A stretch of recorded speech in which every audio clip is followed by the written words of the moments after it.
A lot of talk lately about the all-time scoring list as Kevin Durant slowly but rapidly makes his ascent through the top 10. And that is not the main takeaway when I see these graphics because Durant, we knew. We knew from day one. We knew as a freshman at Texas, this was one of the best scorers that we've ever seen throughout his career. Everyone has said he might be the best forward to ever get a bucket, the best bucket getter at his position. I think he's one of the top 5 names. If you said handsome won the ball and go get me too, he can do it almost as good as anyone ever. And if you even had him number 1, that would make sense too. Can do it from everywhere. So like the idea that this is where he ends up in the top 10 amongst the elite scorers of all time makes a lot of sense.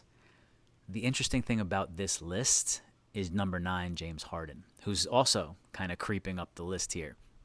Now, I think probably depending on your age or generation, you have a different idea of your surprise that James Harden's here when you see his name, or it makes total sense. And maybe that's over under 35 years old, right? I think for me, my history with Harden is a positive one in the respect that very early in his career, while he was still on Oklahoma State, I remember my friends and I made some list about best players under 25, and I had him above Derrick Rose, and everyone was like very surprised with that ranking. I also remember while he was still in OKC saying, and he was playing mostly 2 guard, I remember saying, I think he's the second best point guard in the league behind Chris Paul.